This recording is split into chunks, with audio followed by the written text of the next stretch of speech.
La communauté internationale dénonce la détention du prix Nobel de la paix en Birmanie. Londres appelle à sa libération.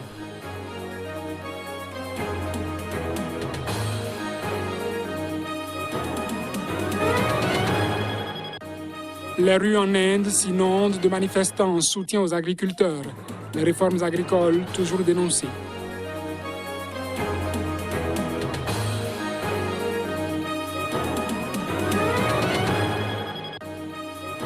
La Chine tient au rendez-vous des Jeux Olympiques à bonne date. À un an de l'échéance, elle se dit prête.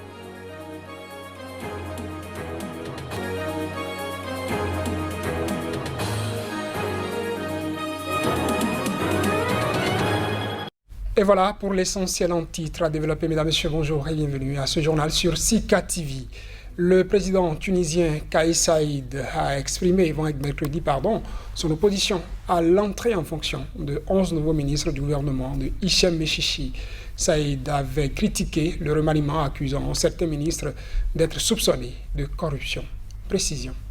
Le Premier ministre tunisien Hichem Mechichi avait procédé à un remaniement affectant 11 ministères, dont ceux de l'Intérieur, de la Justice et de la Santé. Après un vote de confiance le 27 janvier en leur faveur, les nouveaux ministres devaient prêter serment au palais présidentiel avant de prendre fonction. Une cérémonie qui n'a toujours pas eu lieu parce que le président n'approuve pas ces nominations. Kais Saïed a fustigé leur procédure de désignation qui, selon lui, n'est pas constitutionnelle. Rien dans les textes n'oblige le gouvernement à obtenir l'approbation du Parlement pour un remaniement. En revanche, le remaniement doit être accompagné d'une délibération du Conseil des ministres, comme le stipule la Constitution, une procédure qui n'a pas été respectée, avance le président de la République.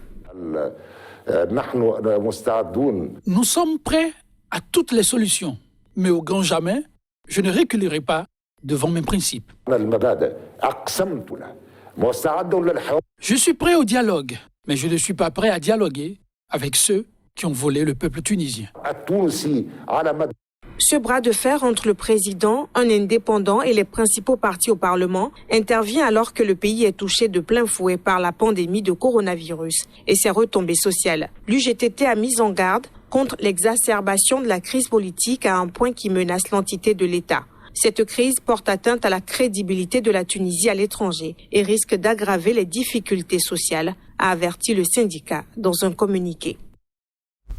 Un nouveau président est élu à la tête du Parlement congolais.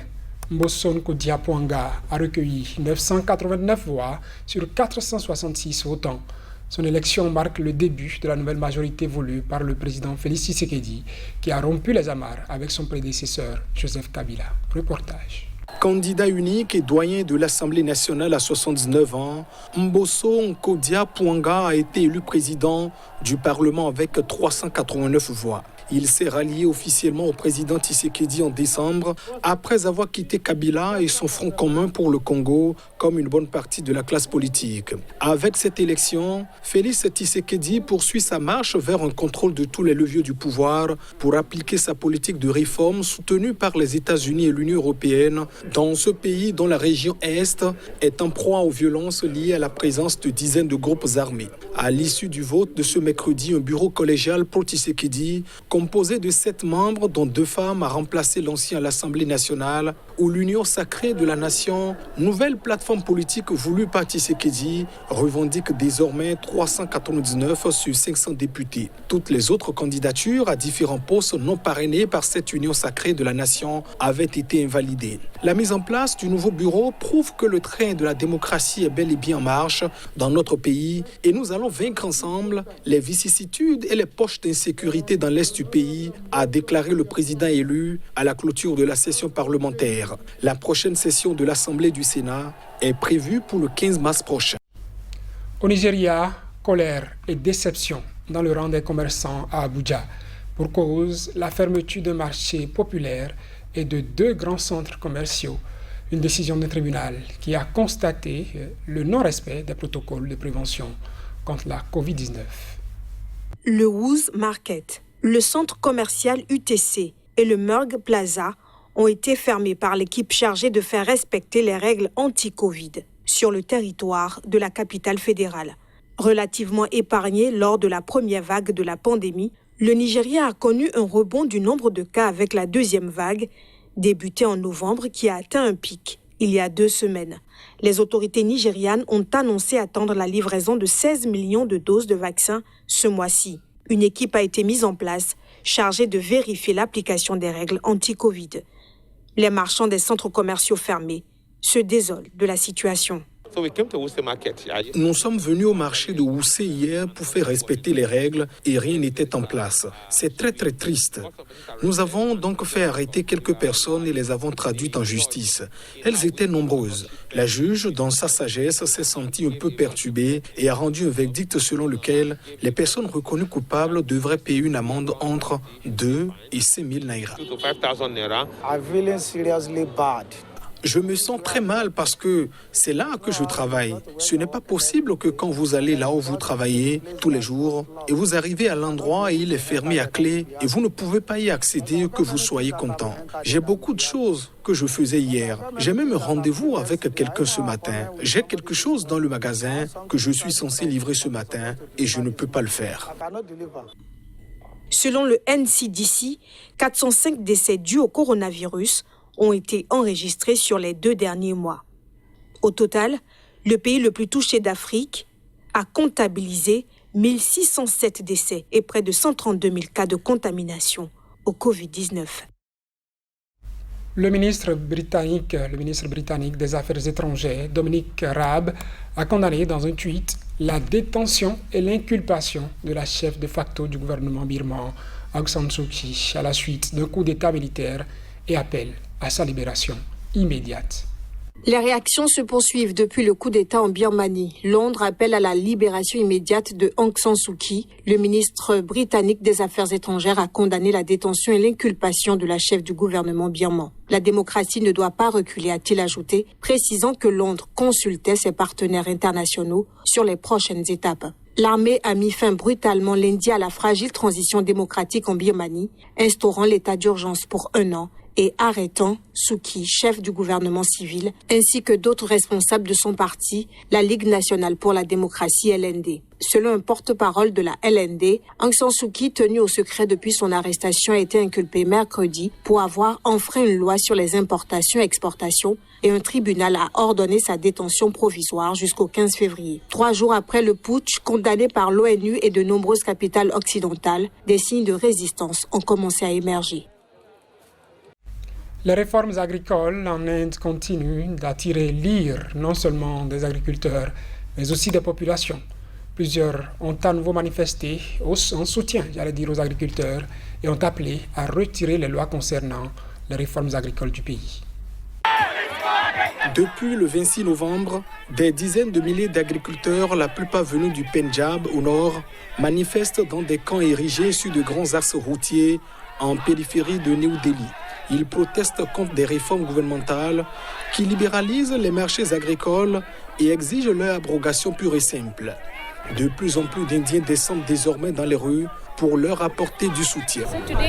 Aujourd'hui, en tant que citoyens indiens et habitants de Delhi, nous essayons de nous rassembler et d'exprimer notre solidarité inconditionnelle avec les agriculteurs et notre stupeur et désarroi face à la manière avec laquelle le gouvernement essaie de mener une guerre contre les agriculteurs. Je suis tellement contente que la manifestation a été organisée. Je voulais aller à la frontière, mais je ne me sentais pas assez préparée et prête. Ceci est exactement ce que je voulais faire. Je veux juste leur montrer aux agriculteurs que je suis avec eux et que c'est la seule façon que j'ai de le faire. Au-delà de l'Inde, la protestation a embrasé la toile. Des personnalités de par le monde, rien que par des tweets, attirent l'attention sur la situation des agriculteurs et les entraves qu'ils rencontrent dans la libre expression de leur opinion. À Pékin, les préparatifs des Jeux olympiques d'hiver 2022 suivent leur cours malgré la pandémie de la Covid. La Chine a informé que les préparatifs n'en avaient pas été affectés et que la construction des 12 sites olympiques avait été achevée sans encombre. Pékin accueillera dans tout juste un an, à partir du 4 février 2022, les Jeux olympiques d'hiver 2022. Mais si les préparatifs vont bon train, ils restent sous la menace du Covid et d'appel au boycott. La Chine n'affiche aucun retard dans sa préparation. Tous les sites de compétition, dont certains hérités des JO d'été 2008 de Pékin, la capitale chinoise devenant la première dans l'histoire olympique à organiser des Jeux d'été et d'hiver, sont déjà construits selon les médias d'État. Les perturbations sont désormais surtout d'ordre politique. Près de 180 associations étrangères ont appelé mercredi les gouvernements du monde entier à boycotter les JO 2022 au nom des droits de l'homme, une initiative jugée par Pékin irresponsable et politique. C'est déjà une chose remarquable que les Jeux olympiques d'hiver de Pékin puissent être préparés pendant l'épidémie. Je pense que de toute évidence, l'épidémie va affecter les Jeux, mais si la Chine arrive à passer outre les difficultés et accueillir l'événement avec succès, nous en serons très fiers.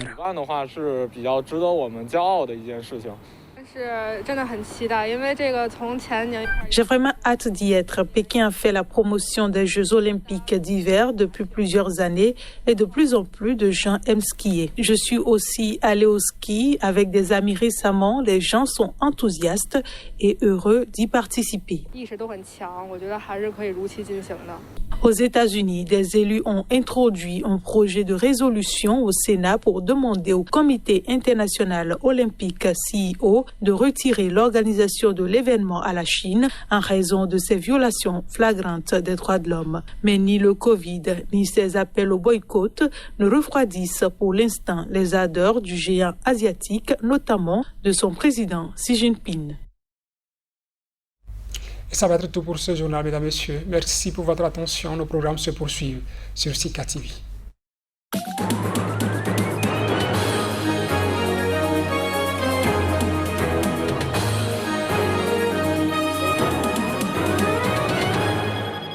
C'est la chaîne des grands investisseurs, de l'actualité des investissements et de l'évolution des affaires sur le continent.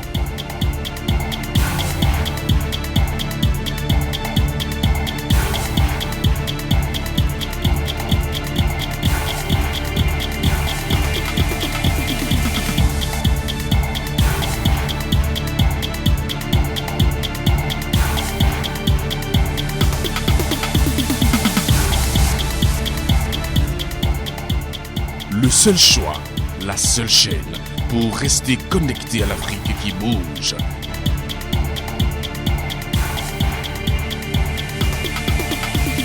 Sika, le vrai visage de l'actualité en Afrique.